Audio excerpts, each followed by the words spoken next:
Once again. 9th class में उस दिन मोशन में ही हम लोग मोशन क्या है, गति क्या है पढ़े थे, गति के प्रकार पढ़े थे और विराम और गति सापेक्ष है कैसे, इसको जाने थे। आज हम जानेंगे दूरी। दूरी के को इंग्लिश में डिस्टेंस के नाम से जानते हैं। ऐसे दूरी किसी वस्तु द्वारा किसी पथ पर तय की गई कुल लंबाई को उस वस्तु की दूरी कहते हैं।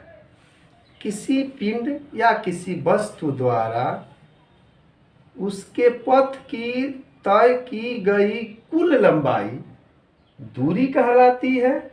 फॉर एग्जाम्पल, कोई ऑब्जेक्ट ए से पॉइंट ए से स्टार्ट करती है और बी तक जाती है, पुनः बी से सी तक जाती है और सी से डी तक जाती है। तो यहाँ ए से बी, बी से सी और फिर सी से डी, यहाँ की कुल जो है लंबाई डिस्टेंस कहलाएगी। इसको जानने के लिए कि उस ऑब्जेक्ट, उस वस्तु द्वारा कितनी लंबाई, कितनी कवर्ड की गई, 5 cm plus 5 cm plus 6 cm add करने पर 16 आ रहा है, तो उसकी कुल लंबाई, कुल लेंथ हो जाएगी 16 cm। तो इस तरह यह यहाँ डिस्टेंस जो है 16 cm हो जाएगा। तो इस तरह दूरी को परिभाषित करते हैं। सेकेंड आता है विस्थापन, डिस्प्लेसमेंट। तो किसी ऑब्जेक्ट द्वारा अंतिम स्थिति से प्रारंभिक स्थिति के बीच की न्यूनतम दूरी, ये डिस्प्लेसमेंट कहलाता है। अर्थात ए से बी तक नहीं गए, बी से सी तक नहीं गए, सी से डी तक नहीं गए। ऑब्जेक्ट ए से न्यूनतम स्मॉलेस्ट डिस्टेंस, यहाँ स्मॉलेस्ट डिस्टेंस है जो ए से डायरेक्टली डी तक जाता है। तो इस तरह स्मॉलेस्ट डिस्टेंस यानी न्यूनतम जो है दूरी जो होती है वो डिस्प्लेसमेंट कहलाता है। यहाँ दूरी जो है कभी भी धनात्मक होता है, ये शून्य नहीं हो सकता, ये बढ़ता ही रहता है। डिस्प्लेसमेंट शून्य भी हो सकता है, प्लस भी हो सकता है, लेकिन दूरी हमेशा सदैव यह धनात्मक होता है, इसमें ऐड करते हैं, लेकिन विस्थापन यहाँ शून्य हो सकते हैं। फॉर एग्जाम्पल को लेते हैं, यदि कोई ऑब्जेक्ट वृत्ताकार पथ पर चलना प्रारंभ करता है और पुनः वहीं आ जाता है जहां से चलना प्रारंभ करता है, तो इस तरह यहाँ डिस्प्लेसमेंट जो है शून्य हो जाता है, 0 हो जाता है। और यहाँ कवर्ड तो बढ़ेगा, डिस्टेंस तो होगी, लेकिन यहाँ डिस्प्लेसमेंट के लिए लेके आते हैं, किसी वृत्तीय पथ पर लाते हैं, या सन का अर्थ द्वारा मूवमेंट जो होता है वहाँ भी डिस्प्लेसमेंट जो है शून्य होता है, 0 हो जाता है। तो यहाँ दो चीज़ जाने हम, दूरी और विस्थापन, डिस्टेंस और डिस्प्लेसमेंट। डिस्टेंस, चूंकि डिस्टेंस के लिए स्पेशल यह अदिश राशि है और यह सदिश राशि है। दूरी, अब दूरी को ले लेते हैं क्या, डिस्टेंस। तो यहाँ कुल लंबाई है, तय की गई कुल दूरी बट्टा जो है तय की गई कुल लंबाई, तो डिस्टेंस हुआ इक्वल बट्टा समय, समय को एस से लिख देते हैं, और लंबाई यहाँ लेंथ है, लेंथ टोटल लेंथ है। तो इसके लिए आसान प्रोसेस है क्या,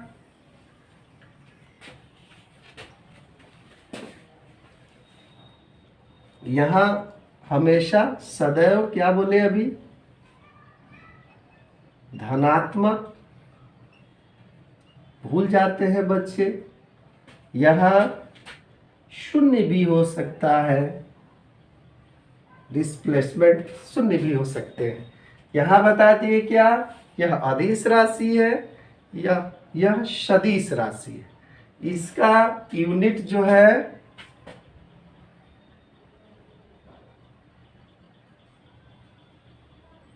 एमएस, एमएस मीन्स मीटर पर सेकेंड, एमएस में लेते हैं। इसका भी डिस्प्लेसमेंट को भी एमएस में ही लेते हैं। अब इसके बाद आते हैं हम लोग स्पीड पे। स्पीड बोले तो चाल,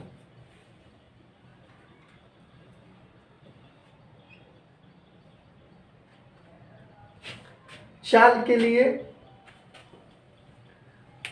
प्रति एकांक समय में तय की गई दूरी चाल कहलाती है। प्रति एकांक समय में तय की गई दूरी चाल कहलाती है। और चाल यानी यहाँ लिख देंगे चाल, यानी स्पीड s इक्वल d/t, यानी कुल दूरी बटा time by time, distance by time को स्पीड द्वारा निकालते हैं। तो यहाँ इसको भी, इसका भी यूनिट ms होता है। इसके लिए एक्चुअली अब चाल के डिफरेंट टाइप हैं। फर्स्ट आता है एक समान चाल, असमान चाल, औसत चाल और तत्क्षणिक चाल। तो इस तरह एक समान चाल यानी कोई ऑब्जेक्ट जिस गति से चल रही है वो समान समय में समान दूरी को ही कवर्ट करती है, तो उसको एक समान चाल के नाम से जानेंगे। वेरिएबल होता है, चेंजेज होता है, तो असमान के नाम से जानेंगे। यदि दो तरह के ऑब्जेक्ट दो तरह की जो है स्पीड बनाती है, तो दोनों को ऐड करके उसमें 2 से उसको डिवाइड करके उसका एवरेज स्पीड निकालते हैं। तो इस तरह स्पीड को भी जान लेते हैं। स्पीड के बाद आता है वेलोसिटी, वेग।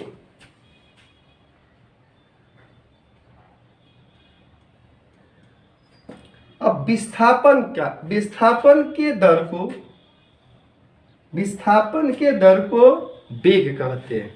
यहाँ एक क्वेश्चन एराइज होते हैं, विस्थापन के दर को वेग कहते हैं। अर्थात किसी वस्तु द्वारा निश्चित दिशा में स्थान परिवर्तन की दर को, स्थान परिवर्तन मीन्स एक स्थान से दूसरे स्थान तक जाना, ए से बी, बी से सी, सी से डी। तो इस तरह किसी वस्तु द्वारा स्थान पर निश्चित दिशा में समय अंतराल के बाद स्थान परिवर्तन के दर को निश्चित दिशा, चूंकि डिस्प्लेसमेंट है इसलिए विस्थापन की दर क्या कहलाता है, तो वेग कहलाता है। आते हैं वेग परिवर्तन की दर क्या कहलाता है, तो त्वरण कहलाता है।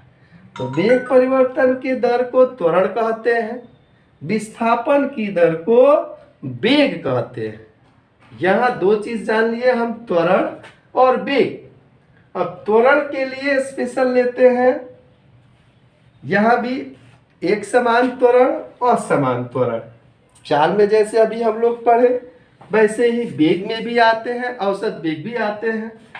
तो ये दोनों को मिला करके यानी वेग, चाल, समय और त्वरण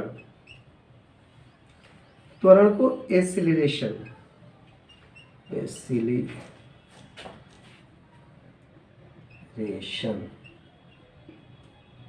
कहते हैं। तो यहाँ एक्सीलरेशन के लिए वेग परिवर्तन की दर, वेग परिवर्तन की दर, इसको ए, एक्सेलरेशन को ए से यूज करते हैं। तो वेग परिवर्तन दो होता है, अंतिम last velocity and uniform velocity by T, यानी अंतिम वेग में से प्रारंभिक वेग को लेस करके समय से डिवाइड करने पर हमारा एक्सेलरेशन यानी त्वरण को फाइंड आउट करते हैं। तो वेग परिवर्तन की दर त्वरण कहलाता है, विस्थापन की दर